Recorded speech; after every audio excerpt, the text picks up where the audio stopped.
The following presentation is brought to you by the Realm Network.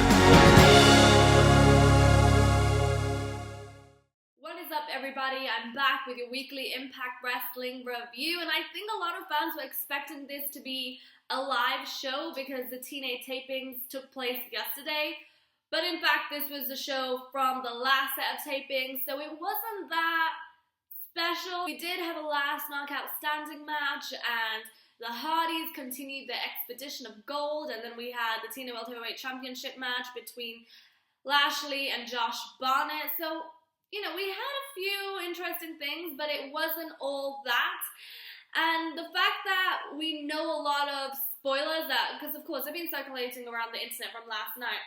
You know, there's a lot of interesting things happening in TNA right now, but all of that will be showcased in next week's episode. And if you didn't know already, I dropped a video yesterday discussing TNA's UK TV deal, their logo, briefly touched up on stars leaving, so do go check that out. And I know that my audio sucks in that video, and for any troll that needs to reassure me about the quality, let me just confirm with you.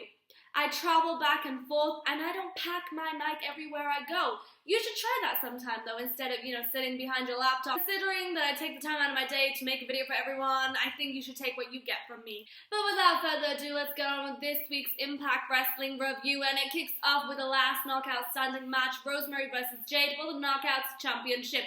This was quite ironic because this was Jade's last match. Of course, these stipulation matches are always fun to watch. Rosemary with a red wedding, though. A lot of out-ring action, which I love. The mist was used.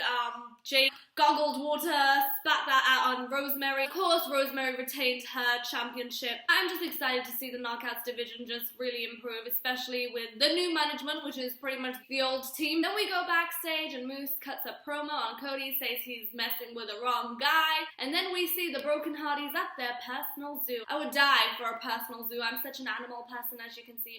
My little fur. This is true love, okay? We love each other. You just like play hard to get with me. But again, just seeing the Broken Hardys, knowing that we're not going to see them again next week, kind of just sucks. But I mean, hey, appreciate the last of them. Moose gets into the ring, calls out Cody. Cody comes from the crowd. He attacks Moose from behind. We have a massive brawl. Moose and Cody take out the security. Then we have like the wrestlers coming out. But things get interesting. Things get really interesting. When Brandy comes, she starts screaming at Cody saying this needs to stop, calm down. And then Cody, you the man. You are the man. He drags Josh Matthews and tosses him out of his seat.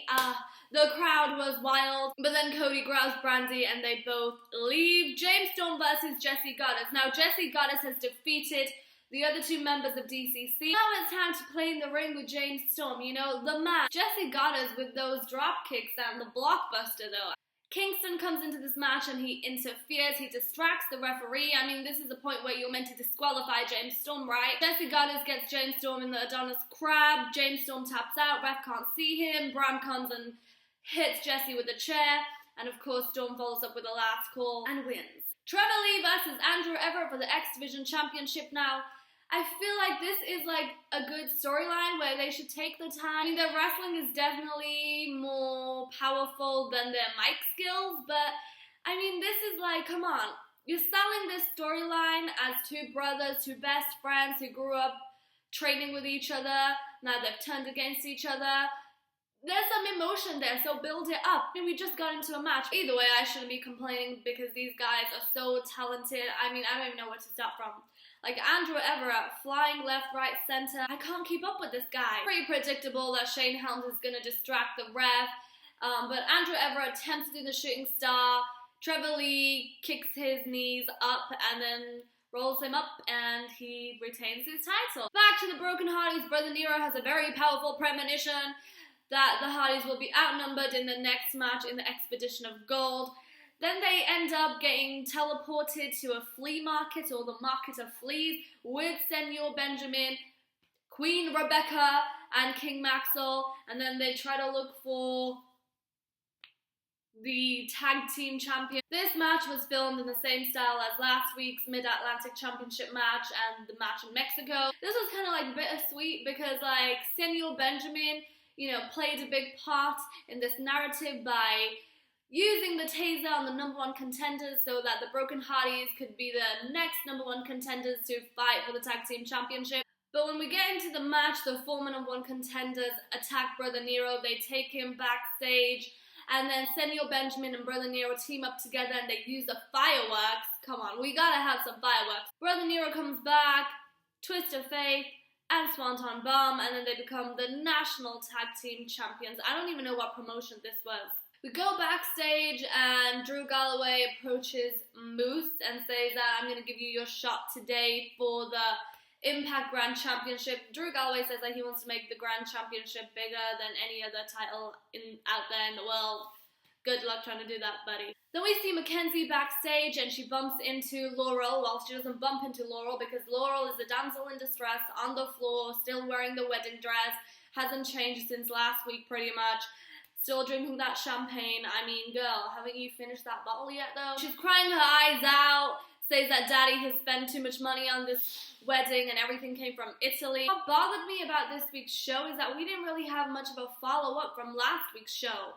Like, where's Ali and Braxton? Where's Maria? Eddie Edwards and Davey Richards. We haven't seen them since like 2 weeks ago. So it's like, keep these storylines going. Drew Galloway versus Moose for the Impact Grand Championship match. Again, this is Drew's last match. I was a bit confused with the commentary. You can really tell that Josh Matthews is trying to be the heel commentator. He was annoying before. He was just getting on my nerves even more this time. But I think they recorded this separately because one, we didn't have any camera shots on the Pope and Josh Matthews. And two, you could really see him kind of picking on Jeremy Borash, and as you know, the whole Twitter feud that they were having. Drew with the low blows though. I mean, he loves them low blows, but he does a tombstone pile driver and then the Claymore kick pins Moose. Moose kicks out and then comes right back at him with a game changer clothesline. And we have our new Impact Grand Champion, Moose. Main event time, 2 MMA fighters against each other. Josh Barnett, the former UFC heavyweight champion, against the current TNA World Heavyweight Champion, Bobby Lashley. I felt like this match was a bit short. I don't know, was it just me or did you think it was short? Because I thought it was short. Again, I felt like there needed to be a bit more built up to this match. Come on, you could have built this up as 2 good friends from the MMA world. Although I think Josh Barnett was a great candidate up against Lashley, challenging him for the TNA World Heavyweight Championship, because of course who else is going to go up against Lashley? He's a beast. But I enjoyed watching the match. Again, pretty predictable. Lashley with a spear, 1, 2, 3, retains his championship. Again, nothing so special about this week's show. And that may just be a downfall in terms of the ratings for next week. Probably had people tuning in this week, knowing about the new management and whatnot. That is all taking place next week. That is it from me this week. Leave me your thoughts down below. Go check out the other shows on this channel. And I'll be back next week. And I can't wait to see the show, regardless of some of the top stars leaving. You can also check out yesterday's video by me. Just turn the volume down. It's as simple as that. Have a good day, everybody, and I'll see you next week.